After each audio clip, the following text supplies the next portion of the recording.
4 दुकान घूमने के बाद लक्ष्मी को ये चेन पसंद आई है। फैक्ट्री में काम करने वालों को भी आप परिवार की तरह ख्याल रखती हैं। काम करने वाले के बच्चों को पढ़ाई और घर ये सब देने के लिए दिल भी बहुत बड़ा चाहिए होता है। ऐसा करना इतना आसान नहीं, लेकिन ये सब करना इनको बहुत अच्छा लगता है। थैंक यू मैडम जी, आप हमारे लिए इतना कर रही हैं। हमारी मैडम बहुत ग्रेट है। मैं भी आती हूँ। प्रेम, हैं? एक बात तो बता, हाँ, बोल। खाने में अच्छा क्या है? एक थप्पड़ खाएगा वही सबसे अच्छा है। अच्छा? बैठिए ना आंटी। क्या बात है, यहाँ कुछ सीरियस बातें चल रही हैं क्या? ऐसा कुछ नहीं, बस ऐसे ही। फ्रिज के अंदर अगर दूध का पैकेट रखना भूल जाते हैं तो हम 5-10 मिनट तक बात करते रहते हैं। मगर आप तो अकेली ही फैक्ट्री और बिजनेस का सारा काम कैसे संभालती हो? ओह अच्छा, आध्या की वजह से लाइफ में कोई होप ही नहीं रह गई थी। ऐसा लग रहा था जैसे सब कुछ खत्म हो गया है। एक दिन मेरे पास आई और बोली, माँ क्या मैंने कोई गलती की है? मैंने कहा ये क्या कह रही हो? तो इसने क्या कहा पता है? तुम ही मेरी दुनिया हो, ऐसा कहती हो ना। अगर ये सच है तो मुझे बता दो माँ। अगर मुझसे कोई गलती हुई है तो वो गलती दोबारा ना दोहराऊं, इस बात का मैं ध्यान रखूंगी। उस पल मुझे समझ में आया कि जिंदगी जीने के लिए मुझे एक मकसद मिल गया है, और वो है मेरी बेटी आध्या।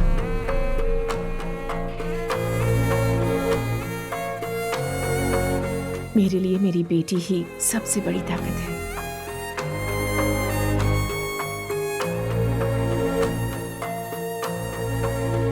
वैसे आप लोगों ने भी चिरू को बहुत अच्छे संस्कार दिए हैं, बहुत अच्छी परवरिश की है इसकी। चिरू, इतनी औरतों ने तुम्हारी परवरिश की है, तुम लकी हो।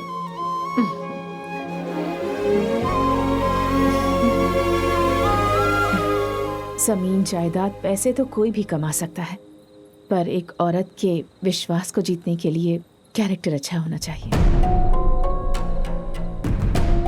किसी भी परिस्थिति में उसे कोई तकलीफ ना हो, इस बात का ख्याल रखना चाहिए।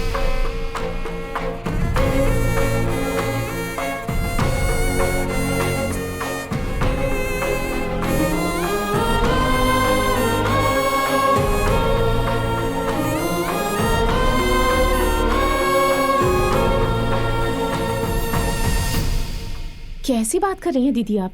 एक बार जाकर घर जाकर बात करते हैं, चलो। ऐसा नहीं है दीदी। गौरी, हाय भैया, नमस्ते। आप सब लोग मैडम के घर नहीं गए क्या? वो पद्मा मैडम। बकुला, आप हमेशा ऐसे ही मुस्कुराती रहती हैं क्या? हाँ, मैं भी पहले इन सब के जैसी ही थी। माँ के गर्भ से जब तक कोई जन्म नहीं लेता तब तक औरत की जिंदगी पूरी नहीं होती। मुझे बच्चे नहीं है इस बात का गम था। मानो मेरी जिंदगी खत्म हो गई, पूरी जिंदगी ऐसी होगी ऐसा लगा। तब चिरंजीवी का जन्म हुआ। उसे लाकर सबसे पहले उसकी माँ ने मेरे हाथों में रख दिया। उस पल के बाद मेरी जिंदगी मानो बदल सी गई। हरदम खुशी छाई रहती थी। ये खुशी मेरी नहीं उनकी है।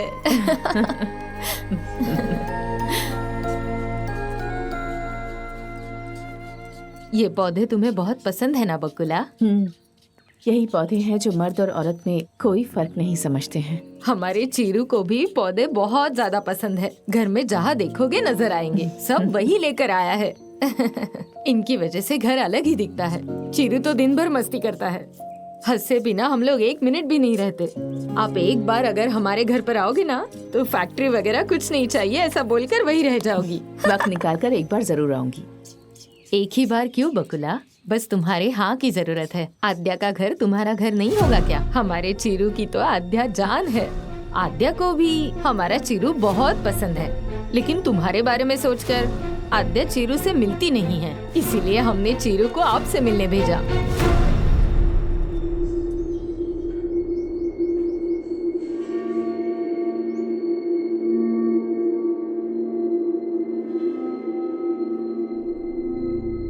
सुन लिया बकुला, वो आया तभी मैंने कहा मना किया था कुछ तो गलत है, पर तुमने बोला मेरी नजर ही गलत है। अब देखो मेरी नजर गलत है या सही है। सरिता जी, चुप हो जाइए आप भी औरत है ना। एक औरत होकर दूसरी औरत को धोखा कैसे दिया?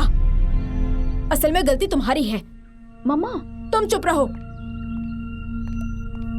क्या है आध्या ये सब लोग तो अनजान थे। तुम्हें अपनी माँ के बारे में सब पता था, फिर भी तुमने ऐसा किया। एक तुम्हारे ऊपर ही तो विश्वास था और तुम भी सबकी तरह ही निकली। मैं एक ही बात कहूंगी, क्या घटिया परवरिश है। परवरिश की तो बात मत कीजिए। क्यों इतना गुस्सा आ गया आपको? पहले सोचना था। ऐसी बातें क्यों कर रही हैं आप? मैं सिर्फ बात कर रही हूँ, यही बहुत है। दीदी अब तो हद ही पार हो गई, चलो चलते हैं। अभी खड़े क्यों हो? निकलो यहाँ से, शर्म ही नहीं है। देखिए जरा शांत हो क्यों जाइए। क्यों? खामोश। यहाँ किसी तरह का कोई पहाड़ नहीं टूट पड़ा है जो तुम इस तरह से चिल्ला रही हो। मेरे लड़के ने उस लड़की से प्यार किया है, किसी को धोखा वगैरह दिया है क्या? क्या किसी के साथ कोई बदतमीजी की है या किसी को गलत नजरों से देखा है तो बताओ। एक बार फिर से कहती हूँ, हम सब मेरे बेटे से बहुत प्यार करते हैं, उसे तकलीफ में नहीं देख सकते। बकुला, हमारे बच्चे हमारी इज्जत के बारे में सोच रहे हैं, हमारी खुशी के बारे में सोच रहे हैं। अगर सिर्फ एक बार तुम भी इनकी खुशी के बारे में सोचकर देखो।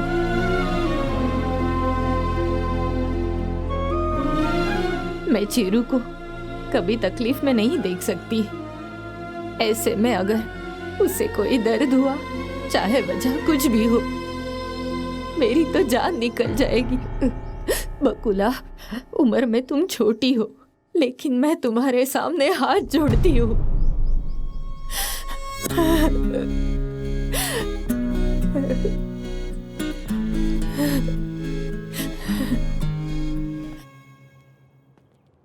आंटी, आध्या के फोन से मैंने ही आपको चीरू के लिए मैसेज किया था।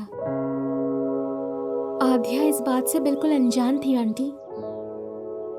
यहाँ आने के बाद आपके बारे में सोचकर उसने चीरू को यहाँ से जाने के लिए कहा, पर हम सबकी वजह से वो जा नहीं सका। इसमें आध्या की कोई गलती नहीं है, उसकी जिंदगी में आपके बाद ही कोई है। क्या हुआ आध्या? ऐसा क्यों पूछ रही हैं? तुम कहती हो ना मैं तुम्हारी दुनिया हूं। तुम आज जैसी भी हो उसका कारण सिर्फ मैं हूं। कहीं ऐसा तो नहीं कि अनजाने में मुझसे कोई गलती हो गई है जिसकी वजह से तुम्हारी दुनिया बदल गई है? मैं नहीं चाहती मेरी दुनिया बदले, और आपने कोई गलती नहीं की। आपके अलावा और कोई नहीं है मेरा, इसीलिए सिर्फ आपके लिए ही मैं वापस चीरू से मिलने गई थी। तुमने कहा था कि मेरी माँ के बारे में नहीं पता। सोचा था करीब आ जाऊंगा तो सब कुछ ठीक हो जाएगा। करीब जाने के बाद पता चला कि तुम ही करेक्ट हो। अगर अनजाने में तुम्हारी माँ के बारे में मैंने कुछ गलत शब्द बोला हो तो मुझे माफ कर देना। अब जैसे आया हूं वैसे ही वापस चला जाऊंगा। हर मर्द के बारे में समस्या अलग ही होती है, पर औरतों के बारे में समस्या अगर समझ लो तो बस वही सबसे बड़ा पुरस्कार है। I'll miss you.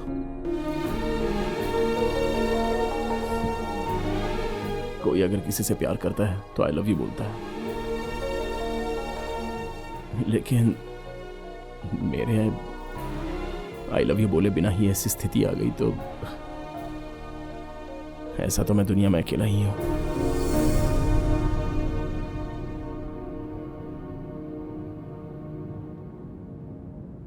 आज तक सिर्फ मैं ही आपके बारे में सोचती थी मम्मी, लेकिन इस बारे में मेरे अलावा और भी किसी ने सोचा, और उसके बाद ये सब हो गया।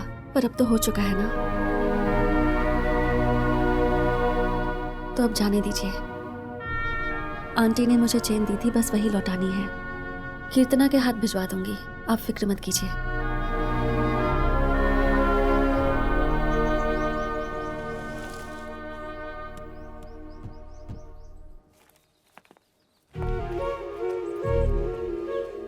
क्या बात है पद्मा? कौन है? ऐसे यहाँ खिड़की के पास खड़े रहकर क्या देख रही है? आइए, आओ बेटी। जाओ उन्हें अंदर लेकर आओ। तुम लेकर आओ। हाँ? पद्मा आइए। कौन है? आओ आध्या। आओ बैठो ना।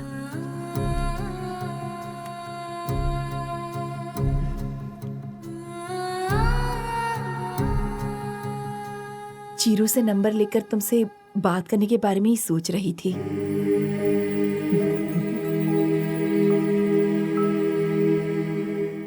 चाय कॉफी कुछ पियेंगे? अब नहीं, जरूरत नहीं है। Thank you. चाय कॉफी बनाने में 15 मिनट लगेंगे ना। हम लोग कोई सवाल ना करे इस बात से डर रही होगी। नहीं पीनी है तो जाने दो, हमें क्या।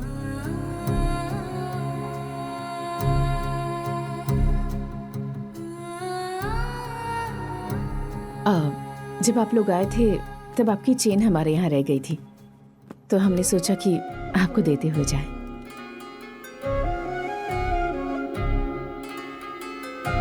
अरे इतनी जल्दी क्या थी? बाद में भी दे सकते थे। ऐसी कोई बात नहीं है, हम इसी तरफ आ रहे थे तो। मैं जा रही हूँ। पद्मा आप जा रुको। रही हैं? ये लोग आए हैं ना घर पर? यहाँ किस लिए आए हैं? मैं चुप नहीं रह सकती, कुछ तो बोलूंगी। फिर यहाँ भी कुछ होगा। मेरी वजह से काफी कुछ हुआ है।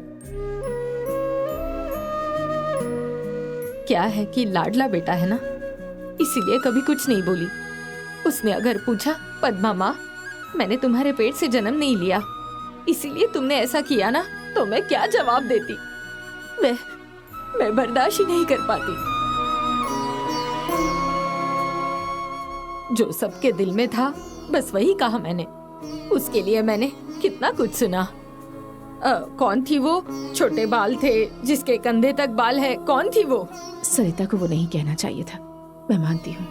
बात वो नहीं है। सरिता ने जो बातें की उसका दुख नहीं है मुझे, लेकिन उस वक्त आप चुप थी, इस बात का दुख है। क्या बात करती मैं पद्मा? मेरी जगह अगर तुम होती तो तुम भी चुप ही रहती। मेरा पास तुमसे अलग है। मेरी जिंदगी में तुम्हारी तरह 10 लोग नहीं हैं। जिंदगी में हर एक कदम सोच समझ कर उठाना पड़ता है। सब कुछ खुद करना पड़ता है। नहीं कर पाई तो किसी और के सामने मदद के लिए हाथ फैलाना पड़ता है। हर आदमी को औरतों की इज्जत करनी चाहिए, लेकिन मैंने एक ऐसे इंसान से शादी की जिसने मेरी कभी इज्जत नहीं की, इसलिए मर्दों से विश्वास उठ गया। मैं जिंदगी भर रोती रही। घर वालों ने भी मेरा साथ छोड़ दिया, किसी ने मदद नहीं की। रिश्तेदारों ने भी मुझसे मुंह फेर लिया ताकि आगे चलकर उनसे पैसों की मदद न मांगूं। किसी ने भी मेरी मदद नहीं की उस वक्त। सब दूर हो गए। लेकिन बिना रुके मैंने कदम आगे बढ़ाए। एक एक कदम मेरे लिए मुश्किल था। जब जरूरत के वक्त पर अपनों ने ही मुझसे मुंह फेर लिया तो मैं किस पर विश्वास करूं? इसलिए मैंने सबसे रिश्ता तोड़ लिया। बहुत सालों के बाद चीरू पर विश्वास किया। आप लोगों के करीब आई तो फिर मैं उस दिन क्या कहती? तुमने क्या एक्सपेक्ट किया था पद्मा?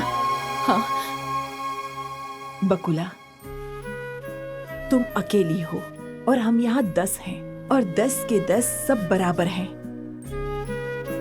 चिरू चाहता तो कुछ भी कर सकता था। हमारे लाख मना करने के बावजूद वो किसी से भी शादी कर सकता था। आद्या भी चाहती तो यही सोच सकती थी, लेकिन इसने सोचा कि तुम बिल्कुल सही हो, तुम्हारे अलावा इसका और कोई भी नहीं, इसलिए चिरू को भूल जाने को कहा। इन दोनों ने खुद से ज्यादा हमें इंपॉर्टेंस दी है। अपने प्यार के बारे में ना सोचकर हम लोगों के बारे में सोचा। ऐसे बच्चे तो बड़ी किस्मत वालों को मिलते हैं बकुला। हम तो इनका भला चाहते थे कि ये खुश रहें, बस यही सोचा था हमने। क्या मैंने ये नहीं सोचा कहीं मैं दुखी ना हो जाऊं इस वजह से? इसने अपनी खुशियों को नहीं बांटा। मैंने इसके साथ गलत किया, पर इसने अपना गुस्सा भी नहीं दिखाया। अंदर ही अंदर घुटती रही बस। इतनी तकलीफ देने के बाद भी भगवान ने मुझे ऐसी बेटी दी, ये जानने के बाद तो मम्मी, ये सब अभी क्यों? आज मुझे मत रोको। अगर आज मैंने ये सब नहीं कहा तो तुम्हारे साथ नाइंसाफी होगी।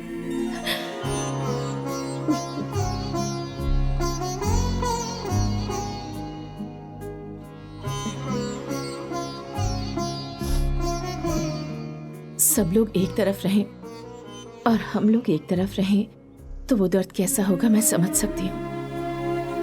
जब प्रवलिका बिल्कुल अकेली थी तब चीरू ने उसका साथ दिया, उसे उसके प्यार से मिलाने की कोशिश की, तभी समझ गई कि वो अलग है।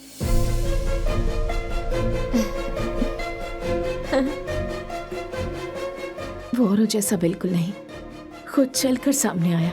उसने ये मेरी बेटी के लिए किया होता तो शायद मैं उसे कभी माफ नहीं करती। उसकी वजह से मेरे और राधिया के बीच कोई दूरी ना आए, इस वजह से आपका बेटा चीरू अपने प्यार का बलिदान करने से पीछे नहीं हटा। उसी वक्त मुझे समझ में आया कि अगर कोई औरत कुछ समझ सकता है तो वो सिर्फ चीरू है। अब तुम्हें सब पता चल गया है तो हमारे चीरू को अपनी आद्या दे सकती हो ना? आपसे भी ज्यादा ख्याल रखेंगे हम इसका, हमारी आद्या का। दोनों की जोड़ी राम सीता जैसी लगेगी, शादी करवा दीजिए ना। हम चीरू को दुखी नहीं देख सकते, प्लीज मान जाइए ना। दुखी? वो दुखी है क्या? हम सब यहाँ खड़े होकर उसके बारे में इतनी बातें कर रहे हैं और वो कहाँ है? इतना इमोशनल डिस्कशन यहाँ चल रहा है और वो घोड़े बेचकर अंदर सो रहा है। वो बिल्कुल दुखी नहीं है। अब फिर से इसको क्या हो गया? ना उसे दुख है ना उसे मुझसे प्यार है। चलिए मम्मी चलते हैं। सब ठीक होने के बाद इन औरत लोगों का ना। नहीं, कौन आंटी, बोला मैं हम सो गया हूँ? चलते हैं। हाँ? कौन बोला मैं सो गया हूँ? 4 महीने हुए मुझे सोए हुए। पता नहीं कौन से मुहूर्त में इसे देखा था, तब से नींद ही नहीं आ रही है। आंखें लाल क्यों पूछती हो तो? शैम्पू आंखों में गिर गया, ऐसा झूठ बोलना पड़ता है मुझे।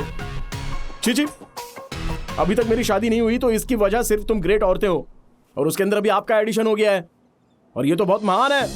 क्या कह रही थी मुझे कि मेरी माँ ही मेरी सबसे बड़ी दुनिया है? इतना बोल दिया तो हो गया क्या? और तुम सब लोग भी बहुत ग्रेट हो, बस मैं ही एक बेवकूफ हूं यहाँ। अरे छोटा सा बच्चा है, बहुत शरीफ है, ऐसा हो गया तो तुम्हें जरा भी दया नहीं आई मुझ पर?